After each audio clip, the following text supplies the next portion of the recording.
Let's need a break, folks. You got what you needed to. Please like and subscribe since it is exactly right. So glad to be back, guys. Did you hear me? A great start. My new mic, baby. It rocks, it rolls.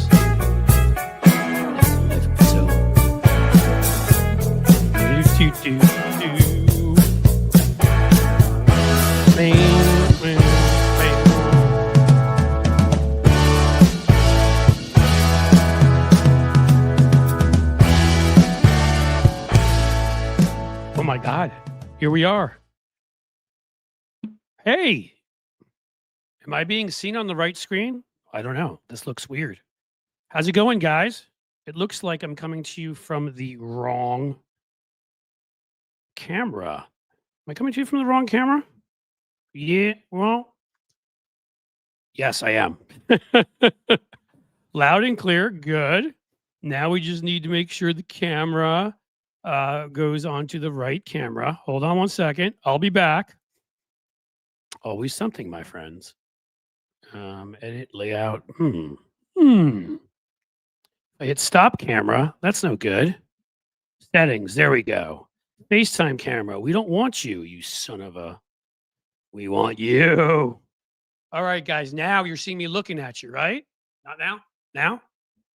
Okay. Hold up your nose. Chipmunk milk. You're the best. I don't think there's great stuff up there. Get higher, Cliff. Get higher. Speak higher. Smoke something or other. Believe the January 18th sexy liberal thing. I'm trying to plan that. I am. I've been invited. You may have seen an interview I did with John Fugelsang. I had that on. And John did invite me. It reminded me. So I may try to do that, as crazy as that'll be. But I should start by welcoming you from the Queen City, the radio city. There'd be no radio without us. And right now, a very snowy city of Cincinnati. 14 inches of snow, which actually wasn't bad because I was in France for a week. I'm going to put some of those pictures up on the Patreon. I'm going to get to more about the Patreon in a bit. So you guys can see some of the fun that was had in a place that pretty much resembles a democracy still. It was amazing. I lived there a while back, and je parle français, donc it was fun. Saw two friends I hadn't seen in ages. Sheldon Hughes, thank you already with a super chat. It's good to be back, my friend. It really is. We got all sorts of good news with this. You guys coming on over from Tony's place. These have been growing, which is fantastic. We got, you got 5 inches up in C-Bus, Lefty Gramps. Yeah, we got killed down here. Man, we got killed down here. So, what was I going to say? I needed it. I got away. It was hugely important. You guys may have noticed at times. I had more anger. I had more. I talked about this. I was just on with my regular thing, co-hosting with Bob Seska. I encourage you to go to Bob's page and listen to. I need to get his information so I can share that regularly. But the podcast but some of the stuff will be the same. I mean, after the election, I was having a tough time, and I like to be honest about things. I've never had depression before, but the way people have described it, this was as close as I think it's come. And I think we all should have honest conversations about this. If you need to see somebody, you should see somebody. Bob was talking, a little bit about his journey. And I have seen somebody when I've needed to.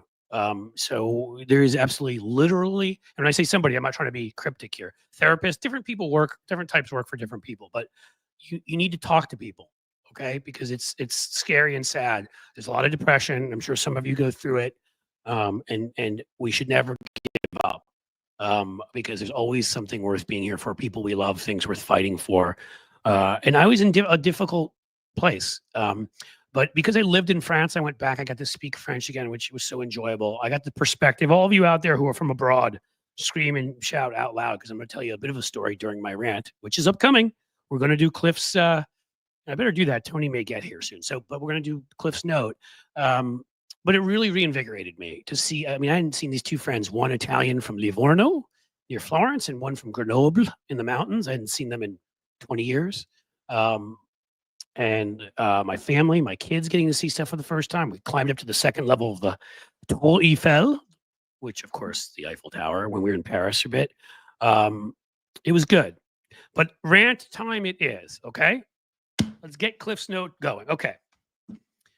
Debbie Fischer, everybody. I know it's going to shock you, or Deb, as they like to call her, and Deb's husband, whatever his name is, with the drawn-on pupils.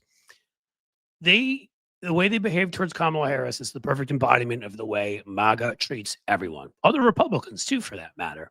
But it is the perfect embodiment of a fascist movement, of the way cruel, evil people that like to play with others, the way I referred to it on Tony's show, wiping lint off of your shirt. People that are worse than you, people that aren't at your level. It's why Donald Trump can tweet out stuff about taking over Greenland or taking over Canada, right? Or whatever stupid thing is going around his mentally addled cerebral fluids floating out of his ears. He enjoys the cruelty and he enjoys saying, I'm above you. That's what this is about. What they loved about this election is a whole lot of people felt, and people that should have known better, some Latino men, some young white men, others, plenty, anyone, white women in many cases. I mean, they went and voted for somebody, and this person, if they get in a room with him, kind of like the Tim Scotts of the world or Richard Grenells, yeah, when you leave the room, they're talking about you. They're a very elite group of them, and they are better than you. So that's who Bill Fischer was and is. He's better than you. I think it's Bill. Who cares, right? Bill, Bob, I'm going to just call him Pupils McGee. He walked in and, on just January 3rd, 3 days before, if the Republicans had lost, they would have been storming the Capitol. And he went and, they did the swearing in. Kamala Harris is the vice president. She handled it with grace and class, as she always does. Deb Fischer, to her credit, I don't like giving her credit because she's a right wing on everything, handled it fine. And this man, not only would he not shake Kamala Harris's hand, but he wouldn't look her in the eye. He would not lower himself to make eye contact with the vice president of the United States. That to me said more than even the handshake. You see, because they're better than us. And I started looking at their story. And even after I just talked on Tony's show, well, it's quite a story. Friends of theirs, the Fischers, who had this ranching property since the 1890s, let them share it. Here they let these other people go and use property that was theirs. So what did the Fischers do? They turned around and tried to use a provision in court to steal the ranch in its entirety. Say, well, they allowed our cattle to graze on their ranch. That makes it our ranch. They let us squat there. It's ours. Yes, friends gave it to them. If this isn't the billionaire mindset, if this isn't the monopoly mindset, what is, folks? Friends do you a favor and you try to steal from them. So they failed at that. But then the gentleman, I think his name was Kimes, died. And they were going to turn it into a national park. Oh, but luckily Deb Fischer was on the state Senate. And she made sure this multi-million-dollar piece of property was able to be turned over to her and her husband. Wow. Making the laws, not having a rule of law, making the laws to benefit themselves and their rich cronies. That doesn't sound at all like the billionaires and right-wingers who are in control right now, does it? So they took over this huge piece of land, and old Pupils McGee there got to take over. And I mean, like when I saw this guy walk in, I mean, this is a cartoon. I mean, if Jim Crow came to life, he would be Bill Fischer. If Mitch McConnell came back to life, he would be Bill Fischer. I mean, I think I saw him in Shaun of the Dead. He's just a caricature of this old, cranky, rich white guy. And they are the ones. Are they all white? No. Are they all straight? No. Are they all Christian? No. But that's the genesis of it. That's the main part of the movement, if we're being honest. And others who are willing to kiss their butts enough, glom onto it. And then when they're no longer useful, they get chucked. Because Tim Scott, as I said, walks out of the room and they're like, do we need the black guy anymore? So it's us against them. They stole someone else's property. They would steal yours in a second, and they're in government now. What does that bring us to? What happened in the past 2 weeks? People are literally lining up to let Donald Trump steal their money. Corporations who are supposed to represent their shareholders and not kiss Donald Trump's rather large orange rear are giving him millions and millions of dollars for his inauguration. Jeff Bezos, of course, crushed a cartoon and would not allow a cartoon critical of him and his tech bros, oligarchs who don't care about anybody else and just want to run this country as they see fit because they're better than us again. like Fischer is. And he wouldn't let the editorial cartoonist resigned. That's courage. That's where we need to be. Then there's going to be a documentary made, I'm not kidding you, on Amazon on Melania. Guys, have you seen some of those pictures? I mean, I don't know. I don't want to get myself demonetized or anything, but how many pictures are she in with the other ladies? Are they going to be in interesting poses? Are they going to include her whole life? How she came into this country allegedly, illegally, allegedly got her parents in here illegally, was working illegally here while, doing, let's call them not tasteful nudes. A documentary on Melania. We're going to do a documentary on Gary Busey next? I don't know. What have we fallen into? So that's what he's also doing to kiss their butts. And then Zuckerberg, never wanting to fall behind in line of kissing up to power. And, remember where these people come from too. Zuckerberg, as you know from the movie Social Media, basically originally invented Facebook because he was an incel dumped by a girl who couldn't handle the fact that nobody liked him. So he wanted to be able to take over their lives. And that's what he's able to do with Facebook, their private lives, because he didn't have one. He only got one once he got lots of money. Well, now he's getting rid of the guy who enabled Cambridge Analytica in 2016, enabled Vladimir Putin to help Donald Trump, is only slightly behind Elon Musk in terms of how evil he is now going to get rid of third-party fact checkers because we need more disinformation in our society. That's going to help us. That's going to get us to where we need to be with all the low information voters voting for Trump, with all the people that had no idea what was going on. And the key to this, of course, is the fact that he's going to do this as a little present, his tribute. As I said, have you ever seen the movie Flash Gordon? All different people come up and give their tributes to Ming the Merciless. That's what these billionaires are doing. It's pathetic. And if any one of them had the spine or the slightest bit of grit, they wouldn't do it. But most of them, of course, came from rich families where, even Bezos and Zuckerberg came from wealthy families where, mommy, daddy took care of them going to college and they could take the kinds of risks to make all of the money they made. Okay. Well, and Bezos wants to get rid of the post office and turn Amazon into that. So we know what they're all doing. We're in an age that's nothing like it since the 1910s, 20s, 30s, when there were anarchists running around this country, the Populist Party. There were huge social movements because people had taken over such vast amounts of wealth and had taken over companies that had such competing interests to help themselves that the justice back then, Louis Brandeis, said, we can either have great disparities of wealth or we can have democracy. We cannot have both. And do I even need to get into what Elon Musk has been up to lately? Asking for people to be nicer. I'm going to promote nice content on Twitter right before saying F you, and I'll say a word that rhymes with it, petard, to somebody who criticized him. Yes, Elon Musk, the guy who's all about positive influences and nice things being said. That's basically what we're looking at here. Again, it was Deb Fischer's husband. He's a racist. He's a scumbag. He's an awful human being. And yeah, they stole somebody else's ranch because that's the billionaire mentality. They're not billionaires. They're just only multimillionaires. So life is tough considering, a cup of coffee in Nebraska is like 2 cents.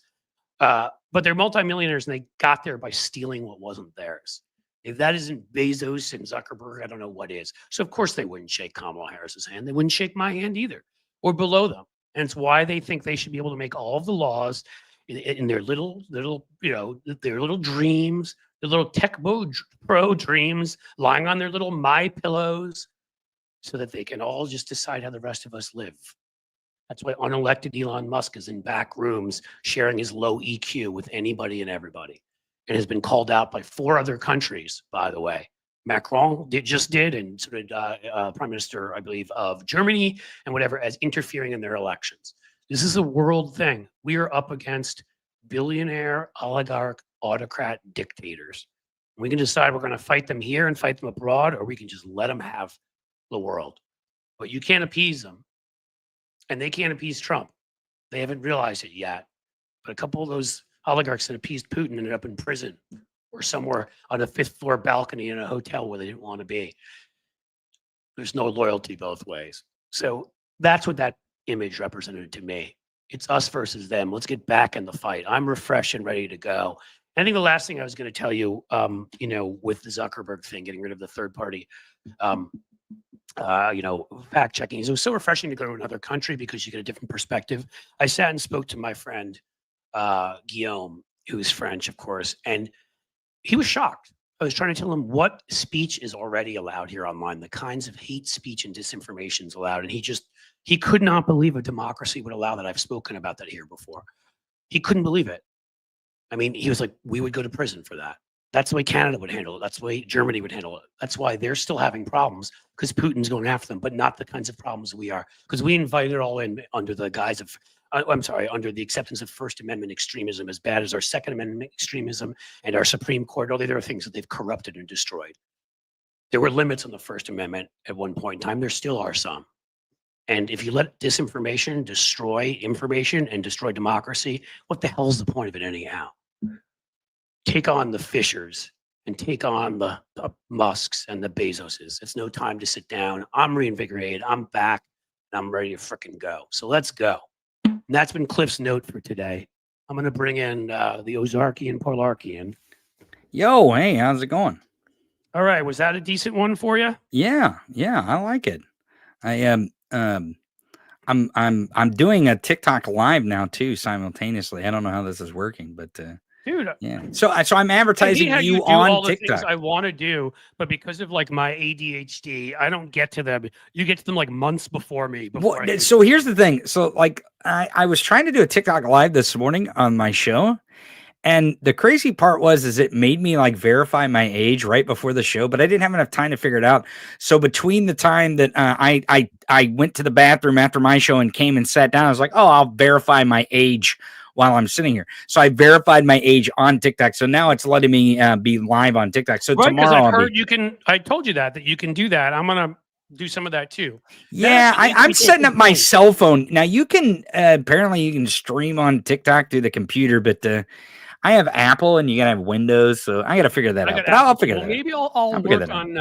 I'll talk to you about it. Maybe I'll work on. Yeah, sure. Or I'll stream live from my cell phone so the TikTokers. Yeah, can that's see. what I'm saying. Yeah. So and that brings me to the point. Another point I was going to talk to folks about, which is, so I've been talking to you a lot and getting into all the details because again, for me, and again, people have had different times. Some people are dealing with a tougher time now being back.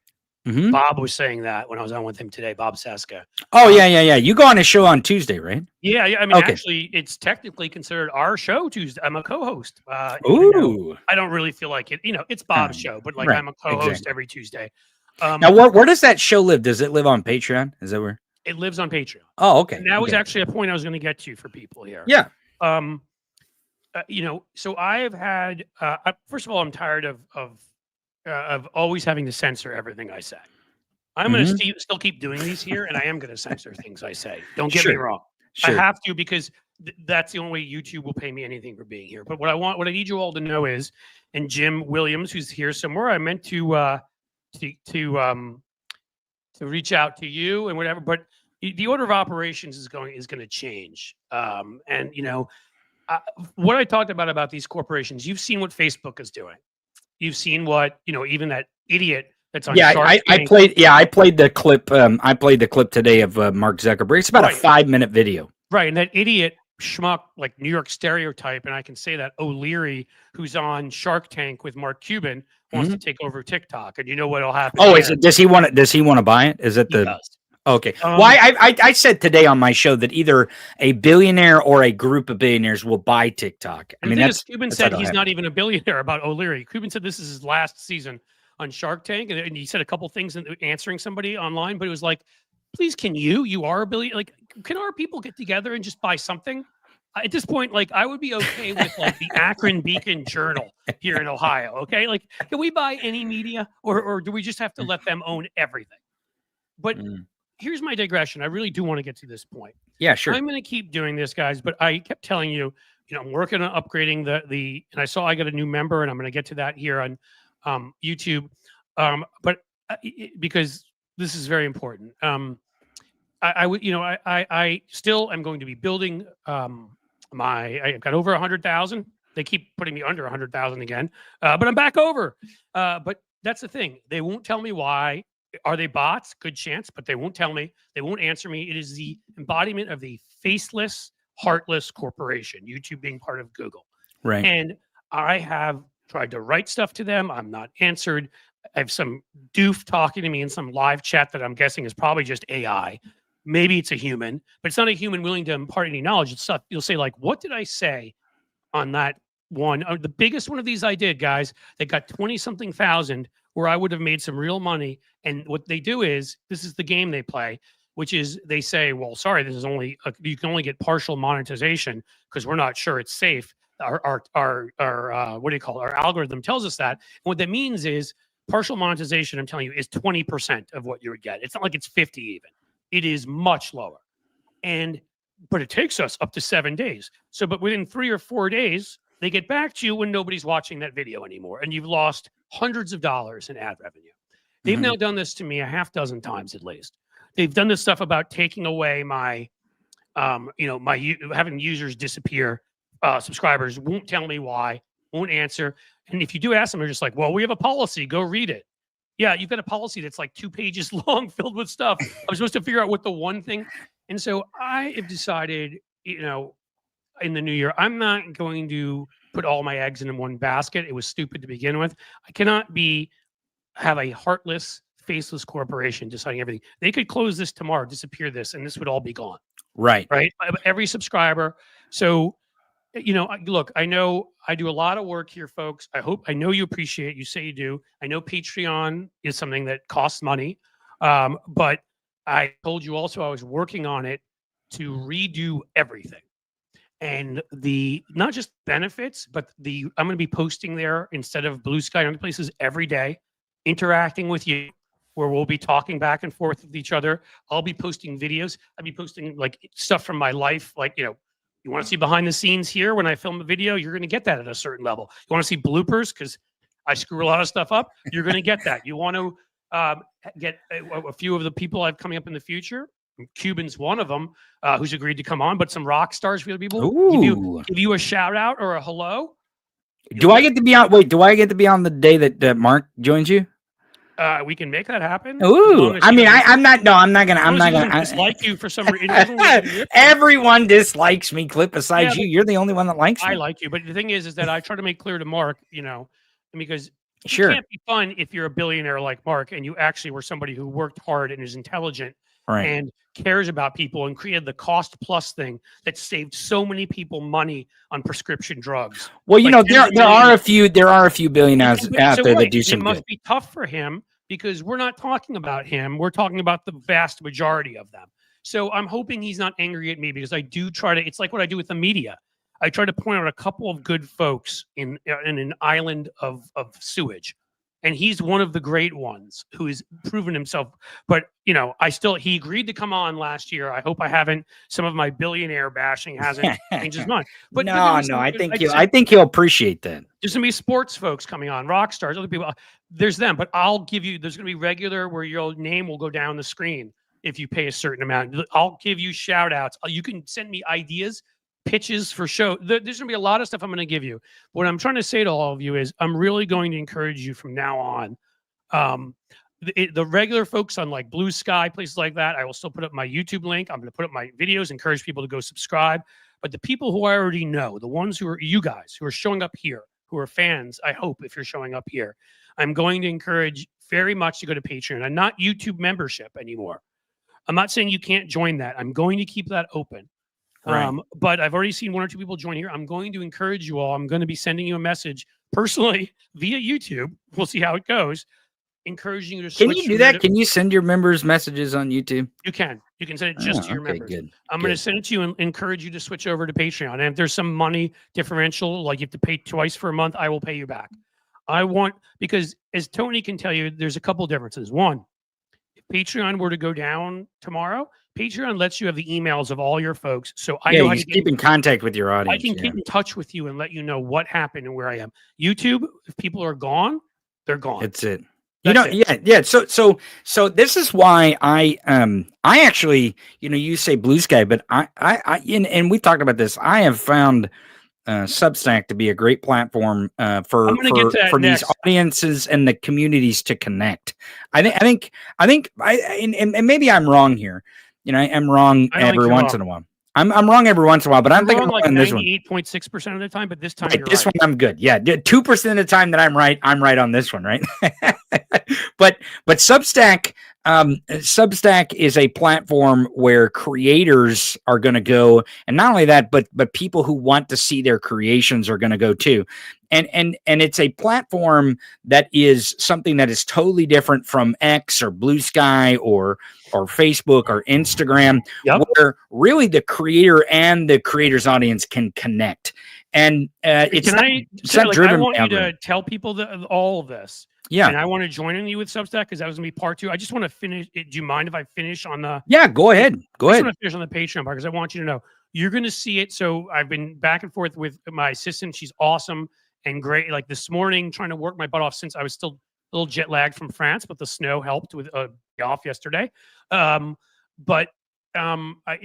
keep, because I've talked about this for a while, but all the new stuff will go up there, and it will also go up at the YouTube membership. So you will get that stuff there too. But there's going to be a couple big differences. One, you're getting me at Patreon. I believe our new slogan there is, what is it? Uncensored, unfiltered, and untamed.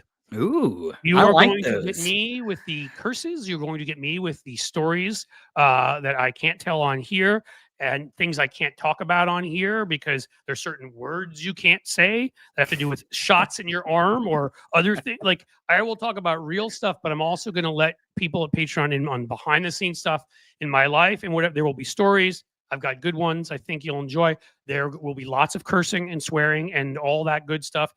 It's going to be the real me, who I am, who I was on YouTube in the beginning before they started, hitting me on all of this. And so to me, you're going to get all of that if you go there, which you will not get at YouTube. And hopefully to me, that will be for the YouTube members, the motivator that you'll get everything else for the money you pay for the same level that people get on Patreon at the YouTube membership, except you will not get the real me because they'll demonetize me. I can't say that stuff on YouTube. Not only do they demonetize you, they may deplatform you. I mean, they tried to permanently ban me last year. It didn't work, but they tried to permanently ban me. So and they've done some other stuff to me that I'll be talking about out in the open here soon. So Jim, if you're here, going to throw my Patreon up, how much does it cost? There's all sorts of different levels.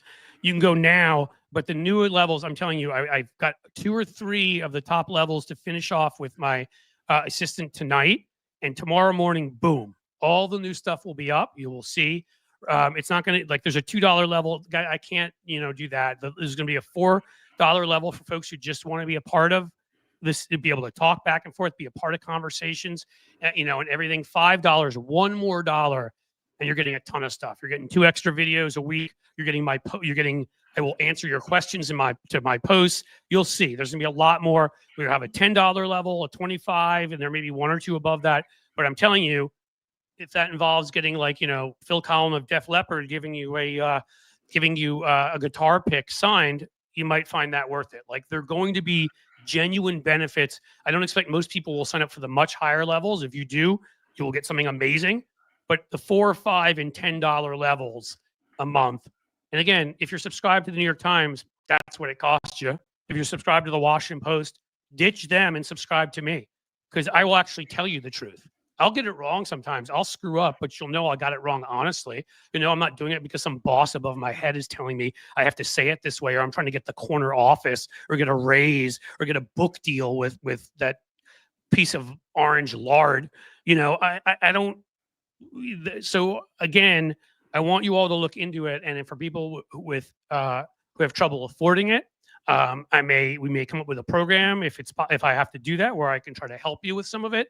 But that is going to be the place. And then secondarily, I'm going to kick it to Tony and talk about Substack because, I don't know if all of you know my whole history, but, that's how I began, right? I wrote a book. It's up on the shelf there somewhere behind me on John McCain. See him hugging Bush up there.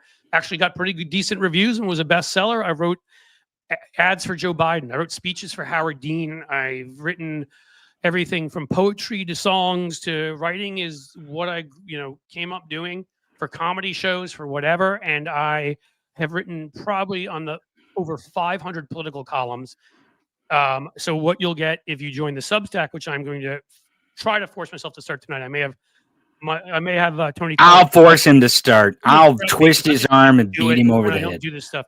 What I'm going to do there is you'll get a transcript of videos, but I'm also going to write out a full column, a number of them per day, because I can do that. Like, this is the easiest for me. Writing is it's just a natural thing in the way that, like, my car in the snow will probably break down in 10 minutes because I'm a moron at that.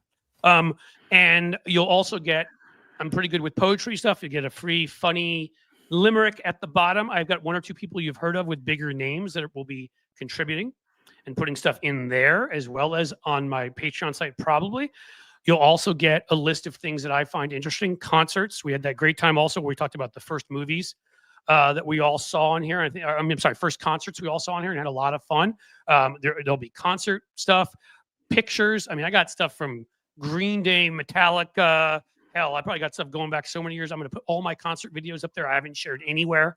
I'm going to put, like, videos of me dancing around like an idiot with a baguette in France. You'll get stuff on Substack and you'll get stuff there. And yes, they will. Substack, you can join originally for free and check out and then decide to join. They both will cost money. But again, I get it. And reach out to me and I will give you an email to do that if you're on such a budget that you can't do 4 a month. But I think it is a very fair to go from, and I would even say 5, because 5 is where you start to get everything. For 5 a month there, it may be $1 or $2, something more expensive at Substack, but you really are going to get most of what I do. I'm going to keep doing these live streams here. I'm going to turn like my rants at the beginning into videos on YouTube. My interviews with guests, including Tony, are turned into videos, and I'm going to do a couple extra videos for YouTube. But I've realized in the end, while I'm going to put up a pretty good amount, you're getting 2 to 3 videos a day on YouTube still, I can't trust them, and I can't believe that they can shut me down at any minute. And they've done too many things to me at this point. And I've seen what's going on with Zuckerberg. What if Zuckerberg buys YouTube from Google tomorrow? What if Elon Musk buys it? It easily can happen, and it easily can happen. You think so? Well, let me go back. It's a money machine. So do I think Google wants to sell it? No. Do I think it's for the right price? I mean, look at the idiot Elon did with Twitter. He paid $12 million more than it was worth. Well, I mean, yeah. So are there people that might make an insane offer? But I think the social media platform that is probably for sale right now is TikTok, obviously. Yes. That's probably the one that is most. And I'll say quickly, I'm going to add to that and Instagram too. We'll get going. Those just were backup, to Patreon and then Substack. But go ahead. I mean, I'm being a dick. There's so much I wanted to tell people, and it's been 2 weeks. Go ahead, Tony. I really don't mean to. Well, so back to the Substack thing, because I think it is the platform where people are going to be able to connect with audiences. And I mean, people like creators are going to be able to connect with the people that want to follow them, want to listen to them, want to hear what they say. Because there's so many different components to Substack. But the thing that's most unique about Substack than any other platform really is that it has an algorithm-driven part of it where it's like a tweet thing. But it also has a component of a newsletter, which is sent directly to you, and you can go look at what that person's writing. So in the world of independent media, because that's really where we're going, that's how we're going to hurt these billionaires buying up media, and like Jeff Bezos censoring a political cartoon because it makes fun of him, or Elon, throttling posts because it they make fun of him, or Zuckerberg trying to get everyone into a culture war fight as opposed to pay attention to the problem, the billionaires. But I'll say this. Substack has that algorithm driven part, but it also has that part where you can find the independent media voices that you trust, and you want to listen to. Now, rather that be me or Cliff or someone else, that's the great part about that. And it's written like a news type news, a news article. Your mic's off. Your mic's off. You're muted. Yeah, I can't hear you. Maybe I turned something down. But the thing with Substack is that it and I don't know if they can. Did we all lose you? Maybe the audience can tell us if Cliff's his mic's always off. I don't know. His mic's always off. They're saying unmute Cliff. Maybe it was the Monopoly State. You know, we're talking about the Monopoly State here. So now you're unmuted. It looks like you're unmuted. And I don't know if you're powered on or not. But here's the thing: is that Substack, folks? If you go over to Substack, there is that Twitter component. It's like a social media component that has an algorithm that does drive those. But the thing is you can actually connect with the people you want to connect with. I think you're back now. Nope, you're not back now. I really do believe that Blue Sky is not where it's at. And the reason why I believe that Blue Sky is not where it's at is because you can't post video. Okay. And by creator standards, that's really important for us. And I know it sounds like, oh, well, Tony's a creator. He's just being selfish and he just wants us to see his videos. But the point is that you want to see my videos. That's why you're following me. That's why you're subscribing to me. I mean, that's the whole point, is I'm creating the content and you get to watch it. You get to consume it. You get to see it. And that's the point. So if you consider that, Blue Sky is not the place to be. And the reason why Blue Sky is not the place to be, I think you're on now. Yeah, now you're on. Hello? Yeah, there you go. You're on now. The thing that I don't know, I'm concerned it just may be new computer time, because I don't. Oh, you need a new computer? Well, because I don't do anything, and the light on here, it's happened a few times during one of the rants the other day where I came in and out a little bit, and I'm not doing anything. The mic is clearly working. So Right. at this point, I looked at all the various things, the system preferences and all, and it was on. So I'm really just starting to think that I've got a couple-year-old computer and it's time for an investment in a new one. Just because I love, this computer's worked and I've enjoyed it, and it's not even me being a cheap Jew. It's you know what? It could be, though. It could be the billionaire that owns your internet service, and we're watching you, and they hear you. They hear you saying all these things about them, and they're scared of you. But I want to finish my point real quick, and then I'll hop off here because I've got to go. And I appreciate you welcoming to talk about Substack. But I am promoting Substack not because I think it is the bee's knees, but when you're talking about platforms to connect with audiences, but more importantly, for us to connect with each other, because that's what we have to do, Cliff. We have to connect with each other to make sure that we fend off any kind of fascism that may be Project 2025 or the Trump regime here. Because if they're so snowflakey that a bunch of doodles upset like Jeff Bezos, Donald Trump's owner, or one of his owners. He's one of his owners, right? If a doodle is enough to upset him, then trust me, our voices being loud and proud and in unison will upset them to where they won't accomplish any of this stuff that they want to accomplish, or at least on a grand scale. So that's my belief. So that's why. Well, I want to say something that's important here that I think I kind of mentioned. It's funny.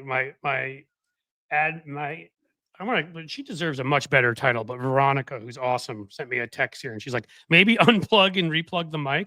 I think that's actually what I need with my brain every day. If I just were to unplug it and replug it, I might be, but just reboot.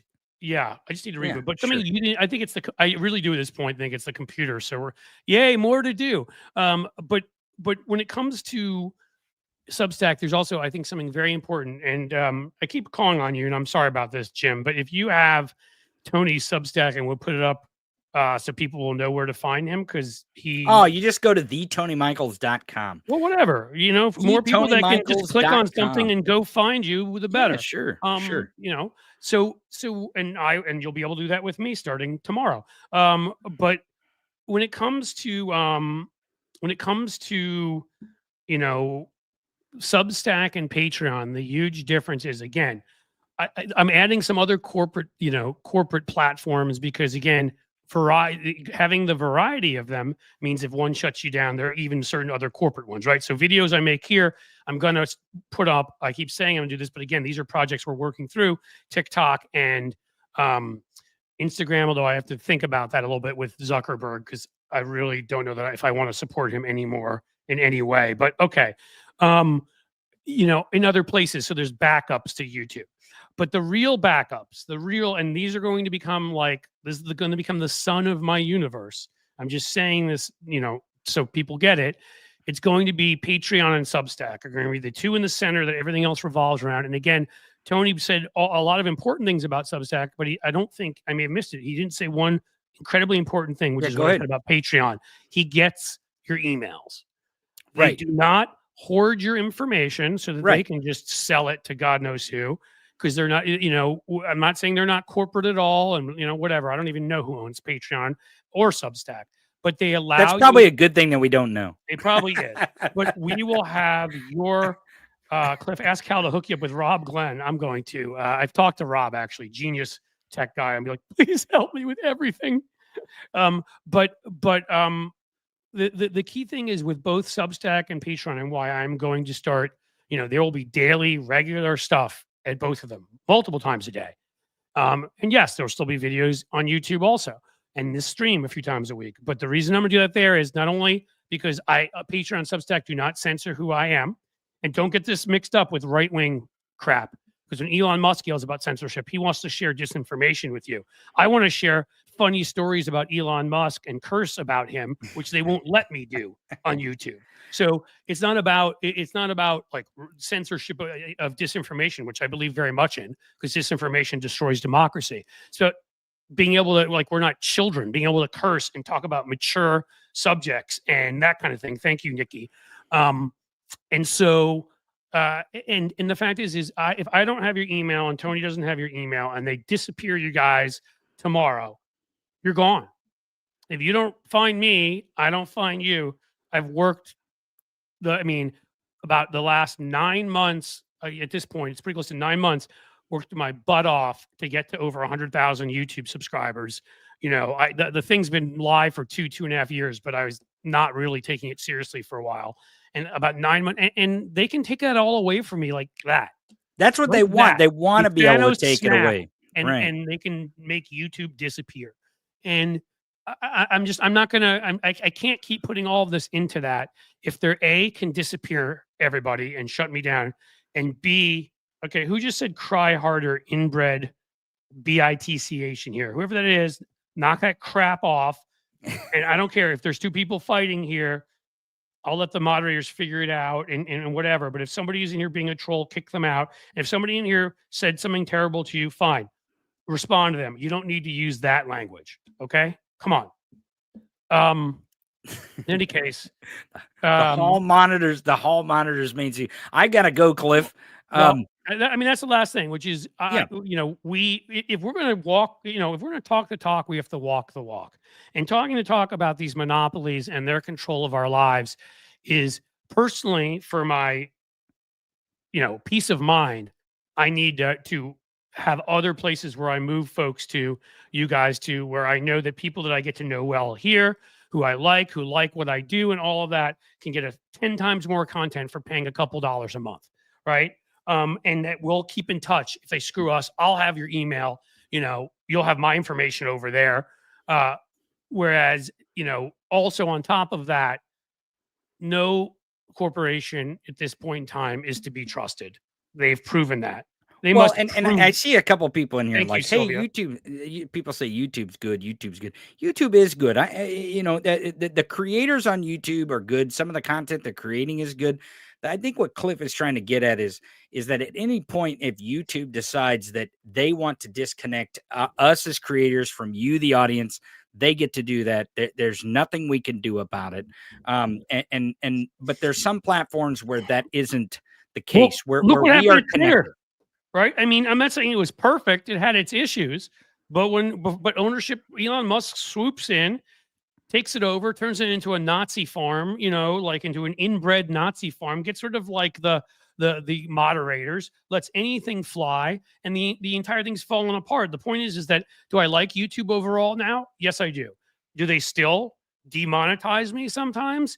Or at least partially demonetize me? And have they disappeared subscribers without, if they were bots, fine, I don't want them, but they haven't told me that. Tell me why you're doing what you're doing. When you're a consumer, I guess I'm the product is really what the truth of the matter is here. I mean, but you're involved anything you do with a corporation, that corporation should tell you the truth, should tell you how to use their product, what you need to do with it, how you're violating terms of an agreement. They won't tell me that. So I'm not saying YouTube isn't better than the others I've dealt with. It's far better than Twitter, which is a joke, and Facebook, which is a joke. And I don't have that much experience with many others compared to those two. Sure. But again, guys, it's a monopoly. That's the it's problem. a monopoly. Any moment, that's it. A Musk can swoop in, or somebody at the top of Google can decide we want to be deregulated in one of the other areas of our policy. Donald Trump told us to kick all lefties off of YouTube, or at least to start unsubscribing their people. Do you think they wouldn't do that when you've seen what Bezos and Zuckerberg and these guys have done? I'm just saying, I'm doing what I think is the smart thing right now. Okay. And creating something that I know will last. So I'm still on YouTube. I still like YouTube overall. I'm still going to be producing many videos. My live streams will be here. My 5-minute videos or to 8-minute videos. My shorts will be here. All of that. But you're going to get a ton more over there, and you're going to have a personal connection. And I'm going to be so there will be stuff, that I used to do sometimes here that I'm going to spend more time doing over there for folks who are willing to make that investment. And again, I don't want to exclude people. So if you are in tough financial times, if there are difficulties, so even 4 or 5 a month, you can't just say, I'm going to cancel my subscription to the New York Times, which sucks and destroys democracy. Instead, I'm going to give it to Cliff or to Tony's, Substack or whatever. If that's stuff that if you can't handle it or whatever, I will share an email with you, and you can email me and we can try to figure something out, because I'm not trying to exclude people here. I'm trying to do the opposite. Make sure that YouTube can't destroy what I've created. Well, hey, I gotta get going. I appreciate you having me, and you're gonna be on the show tomorrow, and maybe I'll come on your show tomorrow since it's like snowy outside and stuff here. Yeah, so, I mean, let's see, what the hell day is today? Tuesday. I mean, I just want this to be an easy hello to everybody, especially because I wasn't even sure I was going to get here through the snow, and I may not get home, but I'm here for you guys. So, I mean, I wanted I've got to go play in the snow, so I'll see you later, Cliff. Audience. Awesome. Go visit my Substack. Just go to theTonyMichaels.com. And Cliff, get on Substack tonight. I'll twist his arm, audience. That way you can go. My arm, leg, and nothing else. Beat him over the head. My arm and leg. All right, everybody. We'll take it easy. Bye-bye. So guys, listen, if you want to start questioning about this, throwing stuff out, so I see here Brenda who says I'm disabled, so I don't have that disposable income. Okay, so let's find a way for you and I to have this discussion. You know what I mean? Here you go.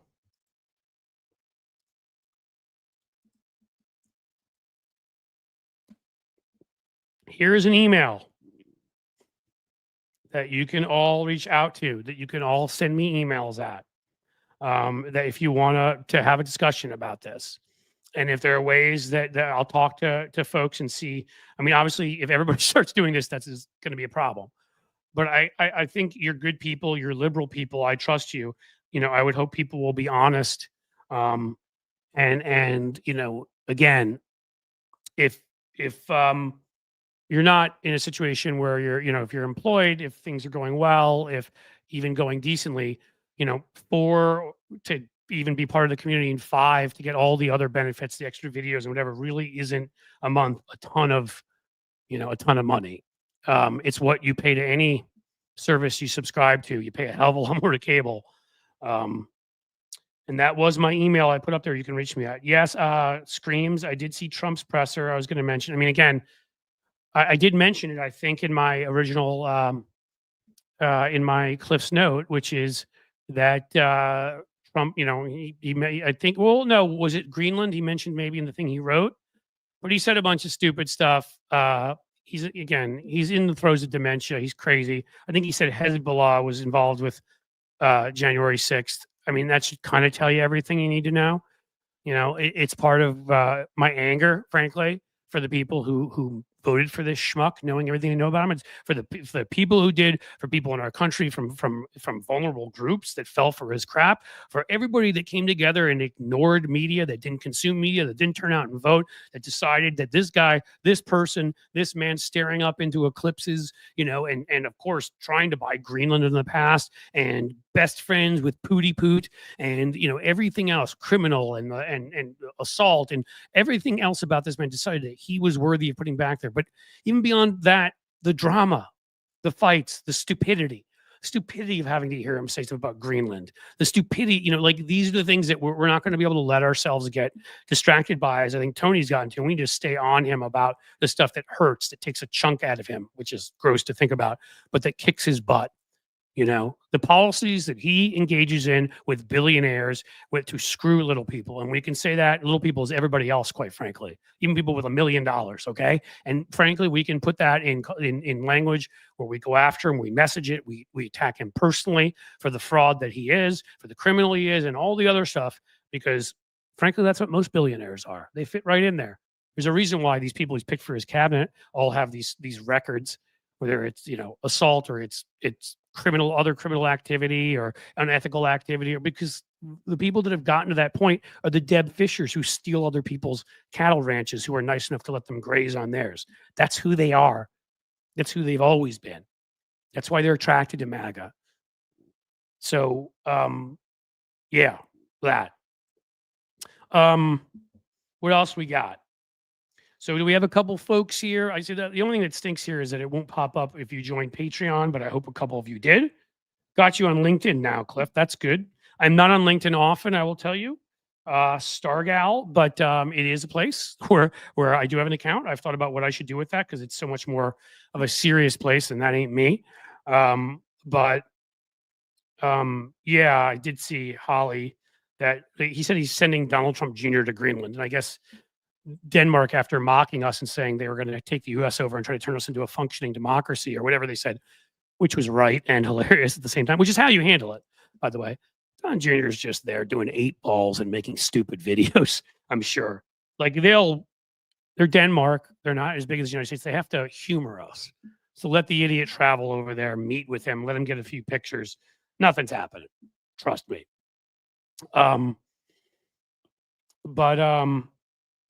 What else do we want to talk about? Other stuff today, it won't be as long. I didn't have a guest on purpose, but also, like, while the sun is still, it's not really bright out there, but while it's enough that I don't have to be worried about my car getting stuck, I'm going to need to get out of here. Which doesn't mean I'm leaving yet. We're at 2:52. So it's less than an hour. I will stay here at least till between 3:15 and 3:30, as long as we got enough to talk about. What else has happened that is interesting?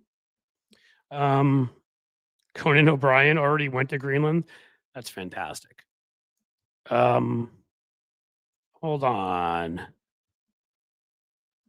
I want to give you guys something I promised also.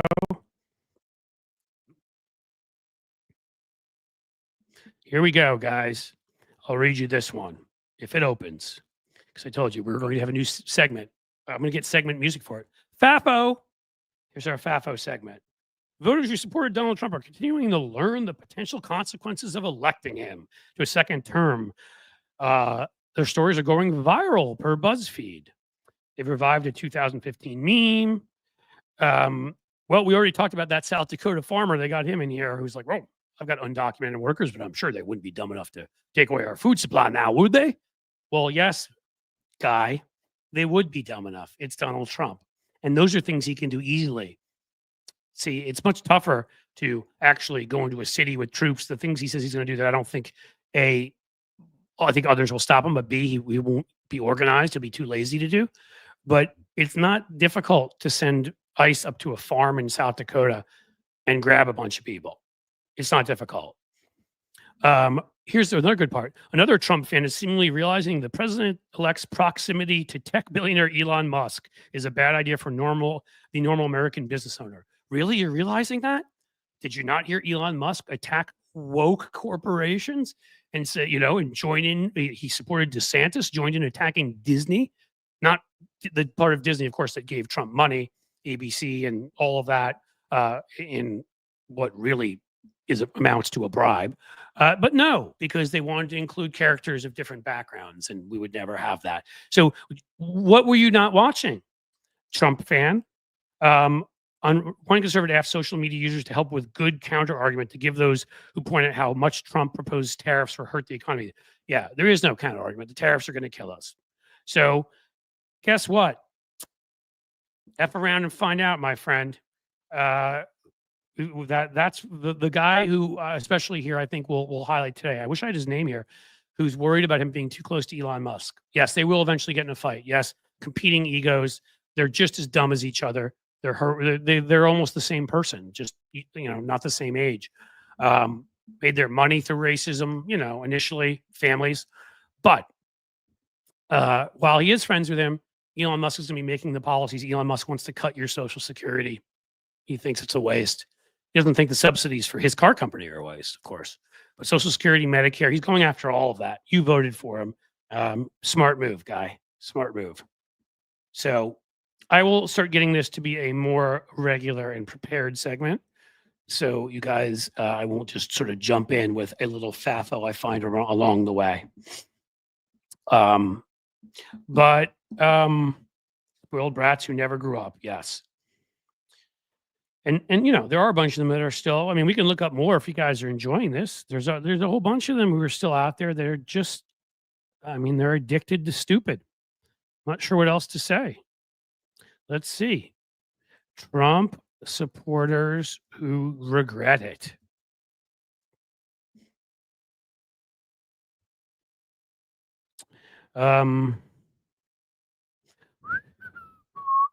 Jim Gaffigan. Interesting. That's from a week ago, though. And he's not conservative. Regrets Trump supporters thinking he was attacking them. They will never forgive me. Okay, well, that's different. 12 people who regret their Trump vote. Isn't that such a BuzzFeed headline? Although it's a headline to YouTube's too, because people click on it. It sucks that we have to do that. See, that's another thing I like about videos I'll put up at Patreon is I don't have to worry about clickbaity headlines, right? Like I'll just give you actual videos. For the people that do the regular package there, the basic one, there'll be a video at the beginning and end of each week at the very least, kind of summing up my thoughts, where we are, what's good, what's bad, and then some other shorts and stuff in between. Okay, so here you go. My government contractor colleague who voted for Trump and then found out after the election that he intends to fire federal contractors on day one. That's a great one. I'm a 5th grade teacher, and I have quite a few special needs students. Jeez, with accommodations for their disabilities. Quite a few parents in my school voted for Trump because they thought he'd lower the cost of living because he was more anti-abortion than Kamala Harris. And that's Trump's one. We've warned parents we can't guarantee accommodations for special needs students will still be functioning as they are right now because the Department of Education is on the chopping block and they're freaking out. You voted against your own kids, and you saw this guy mock a disabled New York Times reporter, among many other things he did, to show you he could not care less. Remember, he said that to his chief of staff, who of course shared with us, General Kelly, who said that Trump didn't want to be around injured veterans because they were losers and they made him look weak. Right. He's always cared about the disabled. So you guys are really smart on that one. Multiple folks I knew had no clue that Obamacare and ACA were one and the same. Very rude awakening. How long does it take you to learn that? I'll save the rest of these for another time. But again, we've been talking about Obamacare and the ACA forever. I remember back when they didn't know that the great program being run by Bashir in Kentucky, Connect, and this is the current Bashir's dad. So we're talking about a decade plus ago. They're like, I love my Connect, but I hate Obamacare. Like, it's the same thing. Well, you would have thought after all the fights over Obamacare with that dramatic moment where McCain in the end did not vote to get rid of it and it stayed, he became that close to it going away and millions, probably more than tens of millions losing their health care. And you would think that was something people may have understood. Trump said it was a goal of his. No, I guess not. They didn't get that. I gave up on Republicans around 1980. Vicky, that was the right time to give up on them. Honestly was. Reagan was a disaster. If you look at, I've said this many times before, if you look at our me culture now of I don't have to get a shot, I don't have to I can own any gun I want, all that stuff. That comes from what he did when he said that he took away the 50 greatest years. Again, there was still a ton of, we had Jim Crow. We had, women did not have equal rights. I'm not saying it was perfect by any stretch, but we were headed in the right direction on all of those things. And we had 50 years where we had a huge, robust middle class, top tax rates of 70 to 90%. We're breaking up monopolies like crazy, like a functioning great. We created the greatest, the strongest, and largest middle class in the history of the world.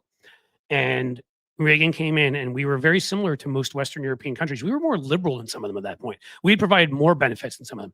And then you see the graphs, the charts, where they keep going up in this direction, and we just crash on everything.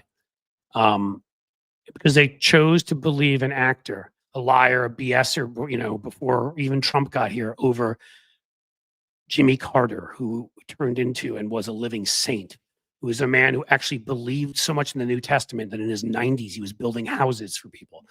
They called themselves Christians and voted for Reagan, who said, cut your taxes. But the guy they wanted to help people was building houses, people who served in the Navy, who had basically his whole life was service. That's the guy they kicked out. Good job.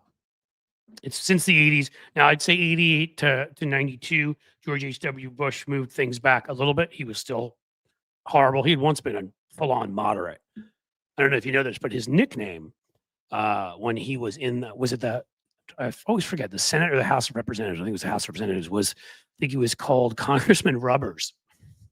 It wasn't because he wore them on his feet when it rained. It was because he believed in birth control so strongly. That's right. That's actually true. But then he came out to be anti-choice and all of that because of Reagan, but he still balanced a budget in 1990 that was very important and wouldn't do the crazy Republican tax cuts. He passed talking about disabled Americans with Disabilities Act. Like George H.W. Bush at least still did some positive things. By the time we get to George W. Bush, it's almost all falling apart. Even the things that he so-called wanted to do to help, like do things to make education better, all he did is make people teach to the test and standardize things that can't be standardized. Cliff, you need to resize your banners because they're right in your face. Okay. Oh, I see. I see what you're saying. Well, or I need to.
Test, test, test.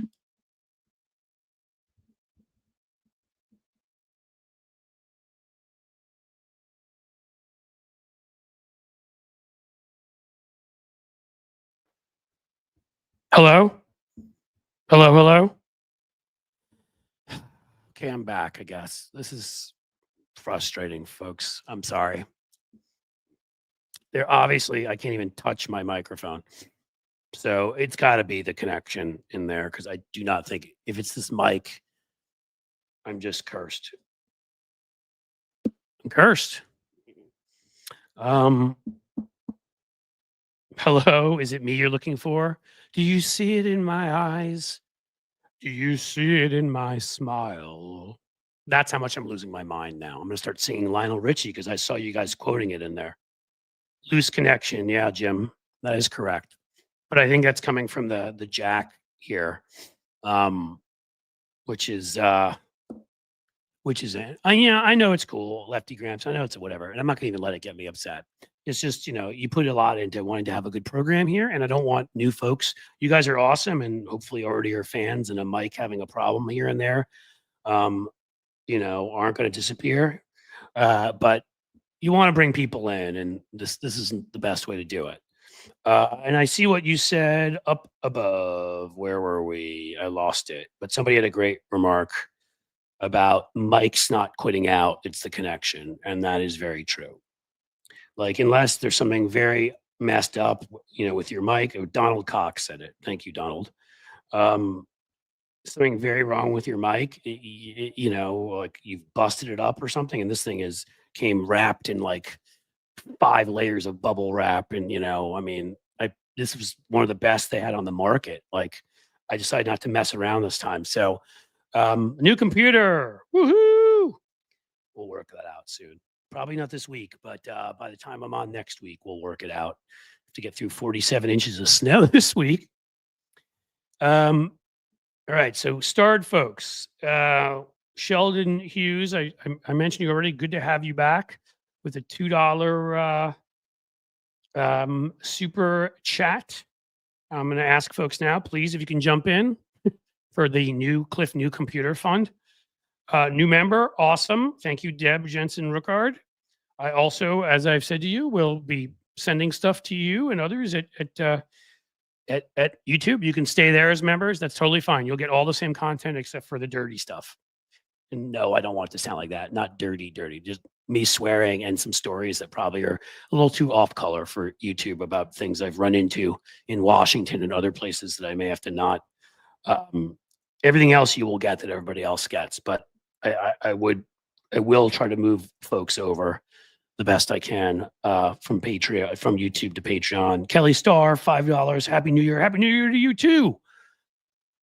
Fantabulous. And then here we got Holly Faffa being awesome and gifting 5 Cliff's Edge memberships. So cool, you guys. We'll get 5. I think the way that goes, right? Randomly picked 5 1-month memberships, and hopefully you guys will love it. And then hopefully we will move you over to that Patreon place too. Nikki Oliver, the $1.99 super sticker. Thank you so much. Fantabulous. You were very kind. I have also Sylvia, who gave me $6.99. Thank you so much for that. Really appreciate it. And again, another new member. Again, don't get me wrong. If YouTube membership is where it's at for you, I love that. So thank you, Petrazi20. Great Italian name. But while I will love for you to join the YouTube, I will also share with you how to join the Patreon for new people, for people who already joined YouTube, and everybody else in this world. And then we'll get to the Substack part of our program in the near future. Get your chords at Guitar Center. They won't fail. Donald Cox. Well, I don't think it's the chord, but I do have a friend. Not many people are in this office today because the snow. Didn't brave it, but I do have a friend who lent me his mic at first, and that's when I got this one. And I'm I'll sort of test it on his and see what he has to say. We'll figure it out, but I'm almost sure it's got to be the computer. Thank you, Sheldon, for the gifted 1 Cliff's Edge membership. Fantastic. It was interesting, and I didn't have this problem. I was using this mic, obviously, on Bob Seska's show today for about an hour and 45 minutes, and we didn't have the issue. But it has happened on here before, so you don't know. But listen, everything's happened on here before. As you said, I am a different human fundamentally than I was before I got away from my rest and relaxation in France, because it was honestly like in some ways being emotionally reborn. I've been in such a funk since the election. I'm sure a lot of you understand that. A lot of you get it. And sometimes I felt like I was going through the motions, but I needed that. I needed to get away. I needed to try something, to go back to a place I loved, to see friends I loved, I haven't seen forever, to spend time with my family who I love, to get to speak a language I love, to get away from America for a week. I hate to say it. Maybe there's a sale at Best Buy. Jim, again, I still I don't know how to thank you. You're already moderating and doing all of this. We're gonna, if folks do hopefully what they do here, we start growing Patreon and these various things. Well, maybe there'll be a nice bonus for you, Jim, at various quarters, because I don't believe in people laboring without being reimbursed. Reimbursement's not the right way to say it. Without people being paid for their work, they deserve it, and you're doing great work here. So rest assured, somehow, maybe I'll talk to you privately. Maybe you love Def Leppard and want a signed guitar pick. Maybe it'll be an object, a cool thing like that, or maybe it'll be a bonus. But thank you for all you do here. Star Gal 46. I need a vacay really soon too, Cliff. I get it. I mean, that's the thing. You need one where, look, I still had to post videos, but I create all the content beforehand, so none of that had to be done. And I was able to replay. And you guys know this. There are people that give me crap about this, but I'm going to say this again and again. So hopefully people get this. Not everybody can be here at 2 o'clock. All right. I'm glad that you guys can, but I want to get as many views as possible so I can do this as much as possible. I want to get a message out to people. And I also want people to have the opportunity to see this who might not otherwise. So I'm going to rebroadcast these. A bunch of these were rebroadcast numerous times while I was on vacation. I did some of that. I also had some videos ready and some shorts. But you should understand that, like, I'm going to rebroadcast these. There'll be one this evening, probably somewhere between 7 and 9 o'clock tonight. And it'll be definitely I'm figuring out the exact time. So you'll have a good schedule. I'm already getting that together of when exactly things will come out, because it differs some days. There are some days where Crooks and Liars and some other big platforms promote my videos 4 days a week at 7 a.m. But it means it helps the videos have a chance of going viral. So like Monday, Wednesday, Friday, Saturday, I do a launch at 7 a.m. Other days, it's probably going to end up being 12 o'clock video or a short 2 p.m. We're going to do this. And on days when I'm not doing this live, you'll get the replay, the rerun, and then 5 o'clock I'll have another video, and then we'll see. We'll have a few more at Patreon and YouTube memberships. But I'm going to replay each of these a few times. People do reruns on in cable, right? Shows are watching reruns. Like, some people came after me and like, "You're tricking people. They think you're live." And I'm like, I'm not like I'm trying to hide anything. I try to put it up on the YouTube membership wall. Not membership, YouTube community wall. I tell people during these things that I'm going to rebroadcast at night and the next morning. Hopefully soon enough people will get it, that I won't have people thinking I'm like trying to pull a fast one. You're trying to trick people that you're live, but you're not. I'm not trying to trick anybody.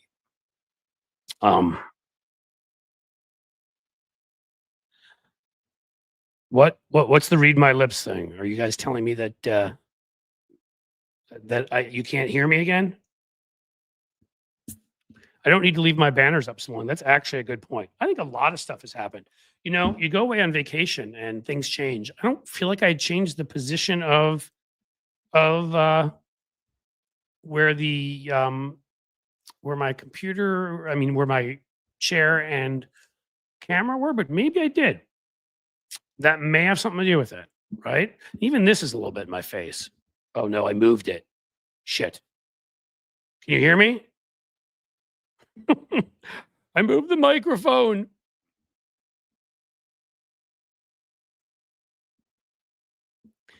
That's a good question. You don't like my music. If YouTube, Google gets to decide what is too emotionally charged, then where are we heading?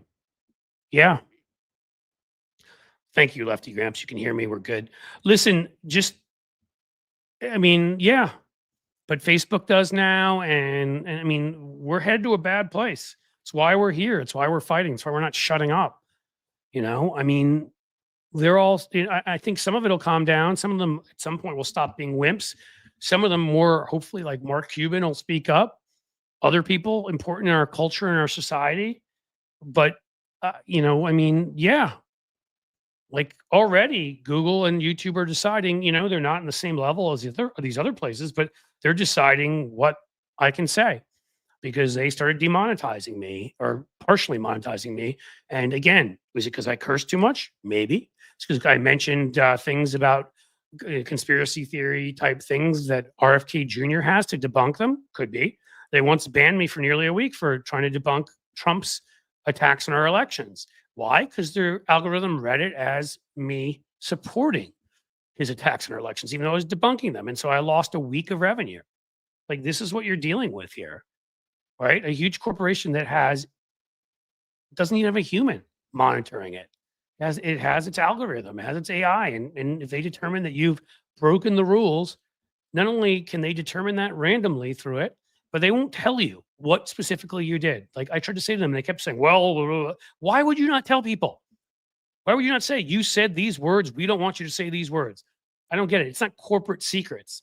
If you don't want people to share conspiracy theories on your site, then tell people you don't want them to, and you wish you didn't have to stop letting them say this, that, and the other thing, but you're going to have to make them stop saying this, that, and the other thing. All right? I might think it's stupid, but at least you understand it. But you won't even do that. You won't tell me what words I can use and can't use. I don't know how much I can curse. I know that you let me get away with the same amount of cursing I was getting away with it fine in my regular videos. You just won't let me do it live when I'm on live streams. But again, then I have to worry like, oh, well, put in for your 100,000 plaque now. I know, Cynthia, I should do that because who knows? They may knock another 1,000 or 2,000 subscribers away again, and then I may fall off of below 100. Am I still above 100? I don't know. I was when we started the show. I may no longer be. Let's see. Let's go to YouTube Studio. If you can tell, I'm not hugely happy with them right now. I'm not saying they're not far better than, oh, look at that, 100, 190. Okay, that's cool. And you know what, though? Judging from past experience, I could wake up tomorrow. When I left for France, I think it was right at the beginning of the week, I was at nearly 101,000. All right. Thank you, Mr. WW. Member for 3 months. Nice. And I was at both times they did this to me. They waited till I was at about 101,000. And then they took away like 2,500 or something, 3,000. I was down to 98. So it wasn't the full 3,000, 2,400. I don't know. I was down to about 98.6 or something like that, and had to work my way back up. And the thing is that it wouldn't be a big deal except for they make it such a big deal with the plaque and all that. They're like, well, it's a really big deal that that you get to that you get over 100,000. We allow you to sell your merch on the site, and we verify you. Shiva, member for 1 month. Thank you. They do all these things where they make 100,000 this big point. So why then, if I had a bot problem, if Russian bots jumped on it, that may have happened. Look, I'm not as high profile as some people, but I did work for Biden in 2020 and had a lot to say on Twitter and whatever. So if I did have a bots trying to mess with me, follow my account, see what I was up to, all that kind of stuff, why wouldn't you remove them when I was at 90,000? Why wouldn't you remove them when I was even at 98,000? Why both times do you wait till I get just past 100,000? It's almost like you're like trying to make me Sisyphus. I'm pushing the boulder up, pushing it. I think I got it over the mountain. Nope. I mean, it's almost like they're trying purposely to mess with you. Seriously, that's the way it felt to me. Like, you made 100. Now you didn't. Again, I'm not angry about it. I have been very angry about it. I'm in a much better mood now because, as I said, a vacation will do wonders. But I'd say to all of you, I don't care what it is in your life. If you lot of your money in one bank, again, I'm not a stock market guy. I don't want to have the Wall Street regulators come after me, although I'm sure Trump will fire them all.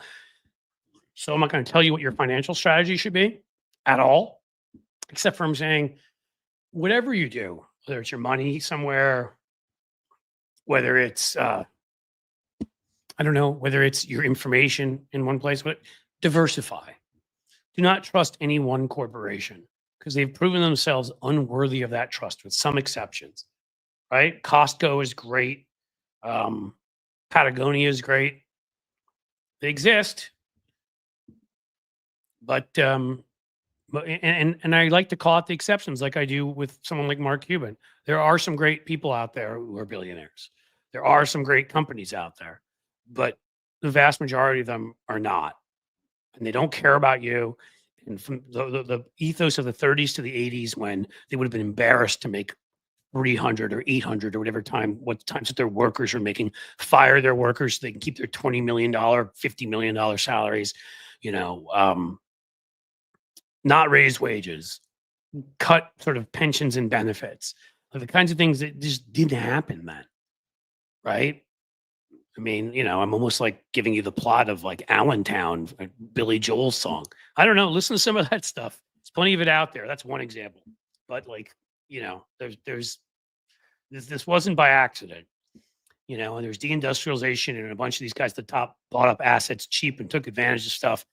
And a lot of I can tell you somewhere here in Ohio, took advantage of a lot of either the very small cities or the larger towns and whatever, and just most people are left destitute while they took over everything. That's who some of these people are.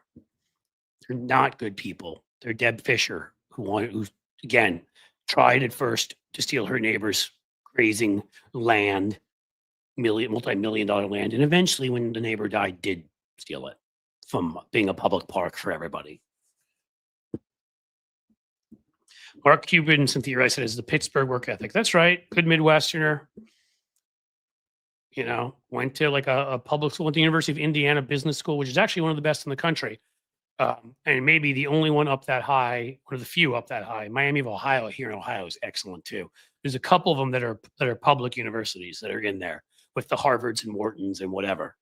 So it's not to say Mark Cuban grew up poor, but he didn't go to all, just the name brand. Oh, I'm gonna go to Harvard and Yale and all that and whatever. He's real. Yes, most people are, as Cynthia says, are employed by small businesses. That is very true. Problem is, again, when the big folks step in, monopolies, they buy up small businesses, they undercut them, they screw them. So we're still there, and it's by a lot. But I mean, wherever Walmart goes, small businesses mostly cease to exist, at least that compete in any way. Thank you. Trump is following Hitler's playbook. Well, the part where you coup and then are let go, Hitler even went to prison, but when they let him go, they're like, we think he's okay now. And, gather up where everybody, corporations and everybody on your side is scared of you and kisses your butt because you threaten to go after them, whatever. There's a lot of that playbook in there, yes. It's not just Hitler, though. It's a fascistic playbook. It's been used again and again and again. Right? Overthrowing previous leaders. We, to the great shame of our country in the 40s, 50s, 60s, even helped in some of those efforts. But it's throwing out Allende for Pinochet. On the other side of the spectrum, although once you get to the far, far left and far, far right, and they're genocidal, it doesn't much matter. But Pol Pot, he went after all the educated people, all the people that had, wanted to move them all back onto farms. And ranches, probably like Deb Fischer's, except for they're a lot smaller, and they didn't know how to do the work. And if they couldn't figure out, they killed them. Good point. Hitler served in World War I. Trump's even lazier than him and worse. He was a better artist than Trump, too. Clearly not good enough. I wish more people had bought his paintings and the world may have been different. Thank you, Fred. And all the duct tape for the chair repair worked for me. The chair, actually, I know you see that back there, but I don't know. I liked it. It kind of had a little charm. I've kept that on purpose. If you think it looks really terrible, you can all sort of say that and I'll get rid of it. But that's not there for a lack of, because it's like, I can't afford to get another one. I can get another chair. We're good there. Computer, however, will be expensive, but that it seems to be necessary. Yes, and Chipmunk Milk, of course, great line. I think Susan Collins thinks Trump finally learned his lesson. I'm sure she does, and she thinks Brett Kavanaugh is a good boy too, and not still a blackout drunk and never harassed women. And what do we got here? Norfolk Southern is one. I think we're having a conversation here about corporations and the railroads and so I'm missing something. Well, yeah, I mean, Lefty Graham's Ohio legislature is pure pay to play. I mean, we're a joke. We haven't been democratic for a number of years here. We at least got the abortion rights ballot amendment passed, and they tried to trick people with the language in that one. They got even more bold tricking people in the language of our anti-gerrymandering thing, and they actually tricked enough people to vote against it and spent millions on lying to people so that we couldn't un-gerrymander our legislature, because that was about their jobs. They don't want to have to run for office. They don't want to have their ideas or their intelligence tested. They have neither. They look a lot like large pupiled Billy Bob Fischer, whatever his name is, like old slack-jawed losers who can run in a state legislative seat where they have no competition except for someone even dumber and further to the right. So they act like happy little fascists, and they end up taking over our state legislature. Now that Sherrod Brown is gone, we're going to either have to fight back hard here and recover. Sherrod lost. Honestly, it wasn't Bernie Moreno, it was Donald Trump at the top. He has that weird charisma that turns these people out. And in a number of seats, the only exception was Pennsylvania, and that's because McCormick had his own money, the right winger. He's a billionaire too. Shocker. But most of the other seats, as you saw, Ruben Gallego, right? Places, people like that, we still won because a lot of these folks turned out for Trump and then didn't bother down. Only a certain percent of them bothered down ticket. There's like 10, 12, 15% fall off. So if you could win, Trump won by less than 10 points. They're all fine in the Senate for the most part, exception of Pennsylvania. But problem is, of course, is that with John Tester and Sherrod Brown, who are honestly two of the most legitimate, honest, one a multi-generation farmer, one a regular working class guy who worked, Sherrod Brown and John Tester were honestly two of the best in terms of perspective in there, and we lost them both. And it's because they just couldn't overcome that at the top of the ticket. So I'm hoping that Sherrod runs for Vance's open seat, because I do think he can win without Trump at the top of the ticket. And I do think there's also going to be a backlash because Trump is going to be as evil and awful as we expect and screw everything up. And I think, assuming we ensure we have elections, which it's up to all of us to do for midterms, I think there will be a major comeback in our direction. And I think if Sherrod would run, he might be able to win that seat. But we need a lot of stuff. Anything else we wish to discuss, my friends? I had some stuff here. I think we've talked about most of the main topics, from Trump's press conference to Greenland to Deb Fischer again and again. Don't understand Trump's charisma, hopeful flip-flops. Neither do I. It clearly isn't one that works on normal humans, right? Rich people voting for him, I'm disgusted, but I get it, right? But all these MAGA idiots who just think that he does clearly have something that appeals to them, and I don't get what the hell it is.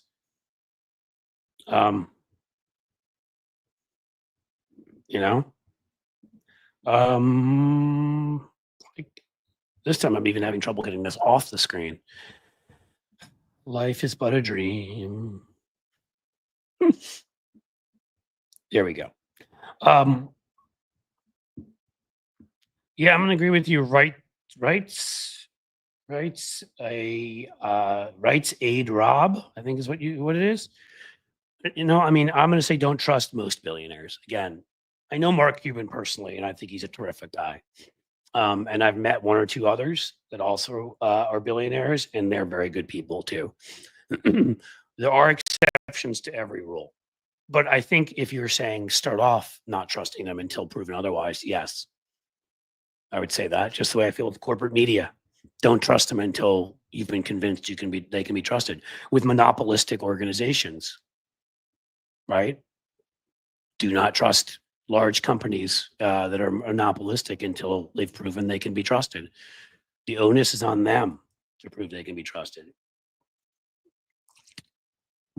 Triva, my own doctor's office misappropriated my data. By misappropriating, I'm assuming you're meaning misappropriating. They took it and used it for their. I mean, I would think you'd have a legal case there. I could be wrong. He's not. I don't know if he's quite. So I saw somebody else say that Mark Cuban is their favorite billionaire. I will throw another name out there. Some of you may or may not have heard of Nick Hanauer, who's a really interesting guy. He originally made his money. He was the number 6 investor, I believe, in Amazon, maybe earlier. He knew Jeff Bezos in high school, and it won't shock you to know has nothing to do with Jeff Bezos anymore. And privately says some maybe not so nice things about him. But he cashed out early, probably because of some of that. He's incredibly liberal. He supports a lot of causes on the left. He always, when they call him a billionaire, argues he's not a billionaire, and it's wrong. But I think he's pretty close. So if he's not a billionaire, 800, 900 million, I think you're probably doing well. And Nick is a terrific guy. Has rejected everything that his old friend Bezos has done and has helped out. Really economic left. I mean, he's called for higher taxes, been one of the leading voices calling for higher taxes on people like himself. A middle out economy, as he calls it, bolstering the middle class, bolstering unions, all the kind of stuff. He fought to get the Seattle minimum wage up to $15. Nick was key in that. That was one of the first places to do it, and made the argument, of course, that the minimum wage actually allowed people to buy things. It helped the economy overall. So the stupid argument that you raise the minimum wage and people would get fired was dumb. And he was right. So we do have there are some good folks. I'm just saying, understand that there are exceptions. And I'm going to agree with you, Lefty Gramps, on this. When you say billionaires should not exist, period. I don't know if I'm not at that point. I'm at the point where I think when you hit $1 billion, we should then tax you at a 95% or so rate from there on. So you make $100 million the next year, we're taking 95 million of it. That's kind of how I see it. I think once you hit $1 billion, it should be really, really, really, really, really, really, really, really hard to get to 2 billion. That's how I would do it. But don't think that means that up to $1 billion, I'm like, I've been in favor of all of the proposals. AOC's proposal that we tax. I mean, again, I would do it at higher rates than AOC and Elizabeth Warren said, but I don't know that, we're having enough trouble getting their rates through. Maybe we should say higher so it ends up where they are. But I think all income over 10 million, AOC proposed 70% income tax rate. Absolutely. I'm 100% in favor of that. I might take it to 80 or more. And Elizabeth Warren's, I think, was either 2 or 3% wealth tax on all wealth you have above 50 million. Absolutely. Absolutely. Though I'd probably lower it to 25 million, start there, maybe even lower. And above 50, I might make it 5%. I might make it 10%, above 100 million. I mean, again, but these are not things we can necessarily do. So there's believing it and there's making it happen.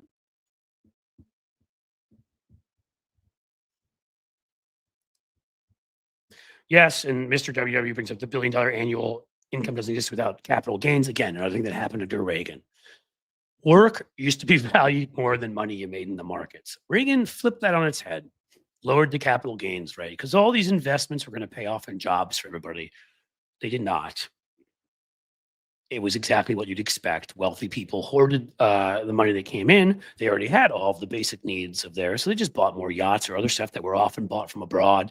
Didn't help our workers at all. Or they tossed it in a Swiss bank, something like that. Foreign stocks, all sorts of things to diversify. Didn't help American workers one bit. They took all this money out of the economy that should have been going to middle-class people who were actually in lower middle-class people and poorer people and upper middle-class people who would have bought stuff. So the whole capital gains theory was idiotic. I mean, right away, the fact that our capital gains rate is below our income tax rate it tells you where our priorities are. It's utterly stupid. It should be the opposite, obviously.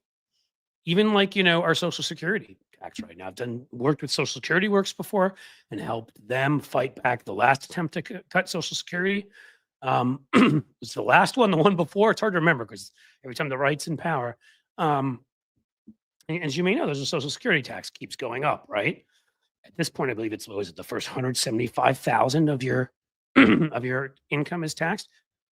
I think it should be the opposite.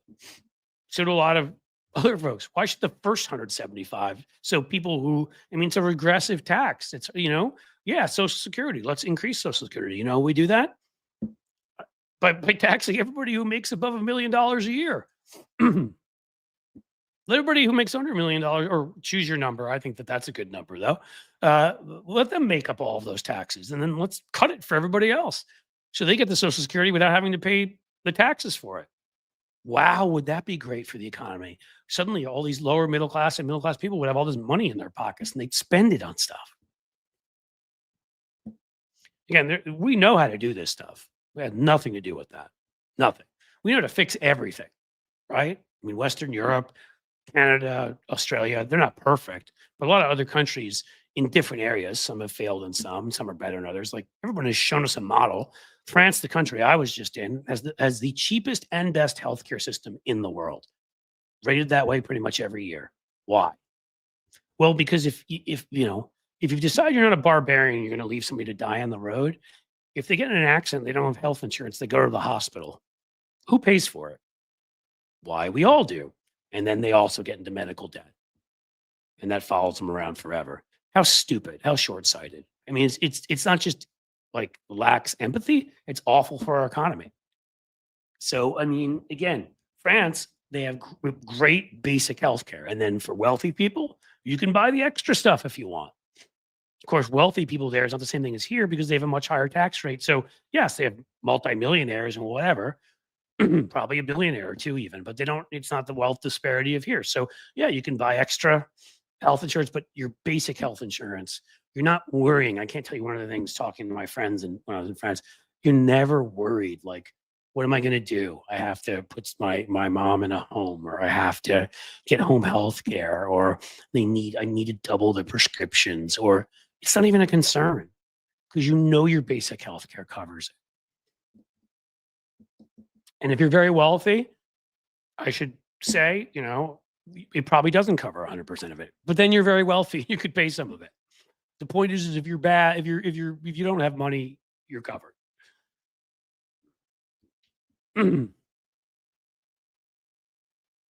Practically every major European nation is dissatisfied with leadership, Mr. WW. Well, yeah, but that has nothing to do with economic policies. It has to do with a long ride of inflation and other problems, and it has to do with the after effects of COVID. Lock people up for a period of time.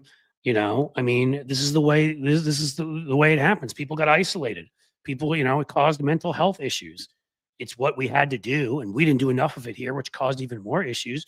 But if you want to prevent a mass contagion, and I still don't think we fully recovered from what COVID did.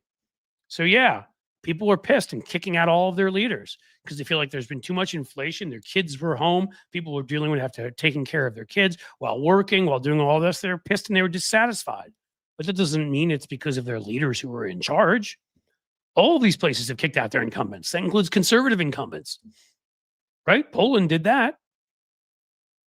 I mean, it's so again, if you want to have an honest discussion about it, yeah, everybody's dissatisfied, but there are good reasons for it. Not to mention Putin's war on Ukraine, another big reason, causing shortages, gas, oil, other sorts of issues in Europe. And then disinformation being spewed by Putin, China, other people. At least they're far better in Western Europe about preventing it than we are. They try, as I've said, but they can't prevent everything. I mean, there are reasons for people to be unhappy. But again, like comparing us to the happiness of people in Western Europe, I'm just telling you, all I'm going to tell you is I was just there. Right? And I'm not going to speak for every Western European country. I'm not going to even speak for every part of France, but I was along the southern coast of France, which, by the way, is one of the more conservative parts of the country. I was in Nice and I was up in Paris, and it has nothing of the feeling of this place. The dread that you can just see in people's eyes if you live anywhere in sort of a well-populated area where probably the majority, a solid majority of people are sane and voted for Harris. You don't feel it there, and they're going through their own crises. They had to pull together the far left into a coalition to defeat Le Pen, and they're still worried about Le Pen in the upcoming presidential election because they have a hybrid system of prime minister and president. And Macron is at the end of his constitutional limit, and they're concerned. Of course, they're concerned, but it's not the same feeling as here. French Riviera is a wealthy area. Well, it is a wealthy area, but if you think that I just went and was in every sort of wealthy part of it and wasn't going to smaller towns that are dealing with issues that small towns deal with here, I did go to places like that. I also went to Paris and was in not so wealthy areas of Paris.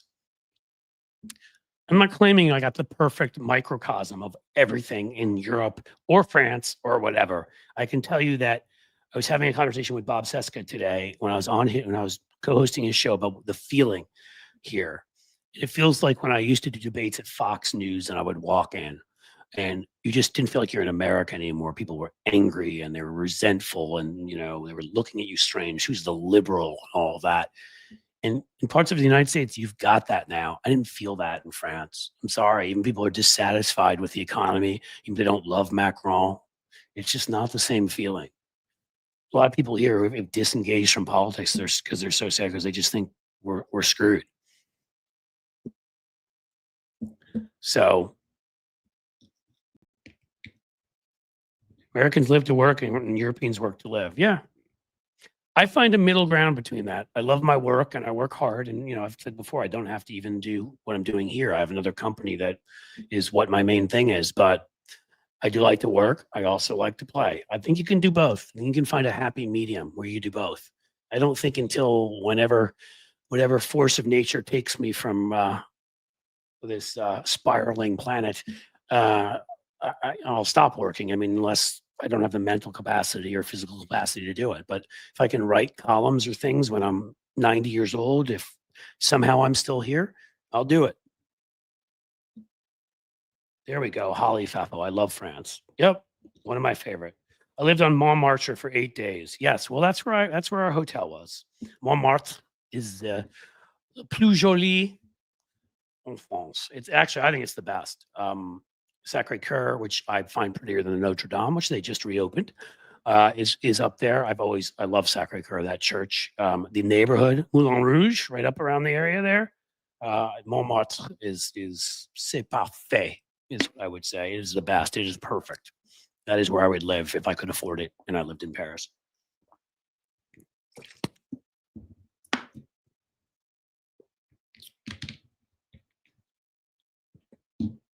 A happy medium is what work to live is, Cliff. Well, suppose that that may be true. I guess it depends how you take it.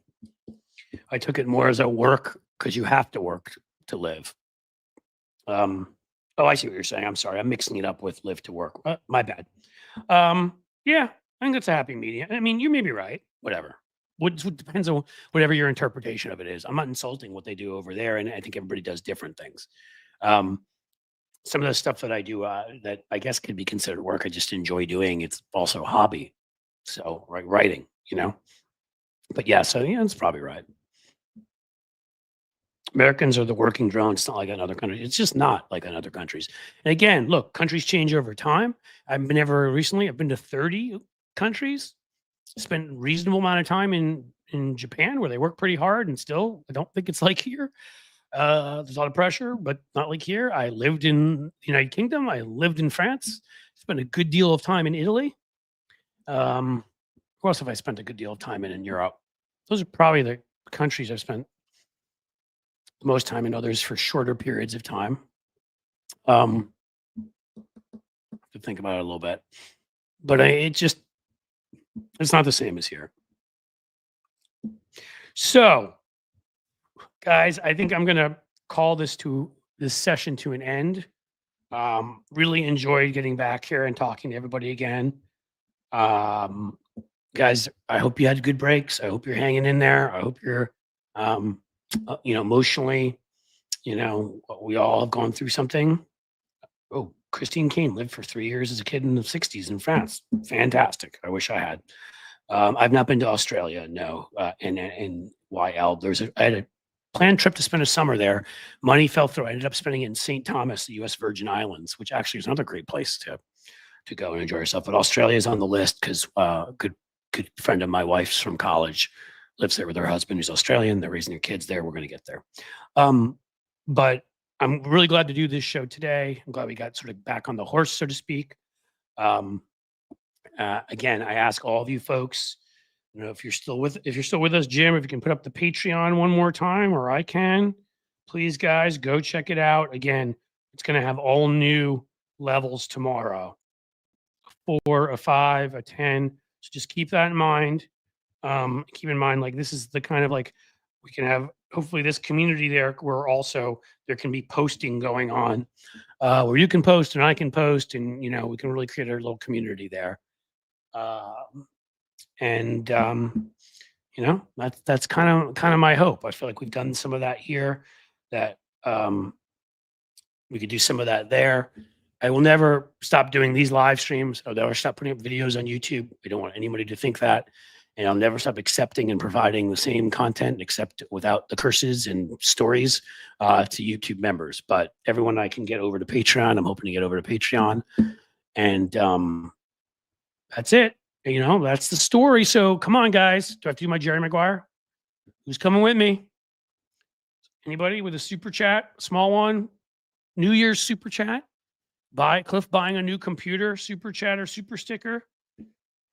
Although if you go and you join the Patreon, that would be fantastic. And then, you know, that would be just as good. But just one for folks to see. Do we have one? We have one small super chat, super sticker into the Cliff new computer fund, so his mic doesn't stop working and it's less annoying. Who's it going to be? Who's it going to be? Who's it going to be? Come on. Don't make me get up and do this. I joined your Patreon. Thank you, Cynthia. See, that's good enough, actually. That's what I needed. So I've got a couple cool other things coming up. I'm trying to decide where to do, well, I'll surprise you tomorrow. I've got a fun little rant coming up on some people that I used to like and respect in a show I used to go on. Thank you, guys. Triva, that's a very kind $15 super chat sticker chat. And Sheldon Hughes with a $2 super sticker. Thank you, Sheldon. And NNYL with a $10 super sticker. You guys have come through for me. Now I'm leaving with that goldfish, you see? Seriously, thank you. I honestly really, Sheldon just told me to join Patreon today. I'll be on Patreon when I finally get my new card. Wow, everybody, I'm loving this. Thank you so much. Wayne Gowen, I want to pronounce it right. That looks like that's almost French. Is giving me a great $20 super chat. And thank you so much, guys. And I'm really heartened by all of you talking about joining the Patreon. You will, when you check out the levels, whatever you can afford, you will get your money's worth. I promise you that. I will do more. I'm promising you the bare minimum of things, which is already a ton, as you'll see when you see new stuff tomorrow. And I will do more because I want to make that a hub. And then we'll add Substack if you want to get the writing on top of that. And we'll figure out a way maybe to combine. I don't know. We'll figure something out. Cliff, Microbyte, did you do? It is French. Wayne Guillon.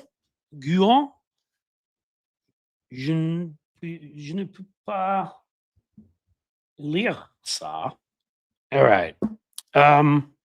Thank you for saying that, Sheldon. That makes me feel great. It really does. Microbyte, I was on Bob's show today. I talked about it a few times earlier. If you got here late, we'll rebroadcast this show probably about 6 if you want to see it, something like that, and then 9 a.m. tomorrow. And Bob's may already be out for all I know. That guy moves quickly. It's audio, but man, he edits like he's good. This ended up turning out great. Thank you. I'll be at 0 subscriptions. Triva is saying by January 20th. Cool. And then hopefully you can join the Patreon and be at 1. We can get that to the place where it needs to be and get and then get a Substack moving, and then I can worry less about YouTube and what it does to me. And when it, I even said a few things today, like just mentioning RFK Jr. Like I worry, like he's talking about conspiracies. Like I'm tired of really worrying about that. And this will allow for community, allow for a direct connection that we feel in here, but even more so because we'll be able to post with each other. And if you join at certain levels, there will be Zooms if people can afford that. And if they can't, we can again talk about things and maybe figure out ways to make that happen. So we're going to have a lot more of a community, a lot more connection. I'm excited about this. I'm excited that all you guys embrace this. Thank you, honestly. Let's keep kicking some butt, make a difference. And I almost forgot because it's been such a while. But I would say, as the sun sets slowly in the west, folks, I bid you a fond farewell.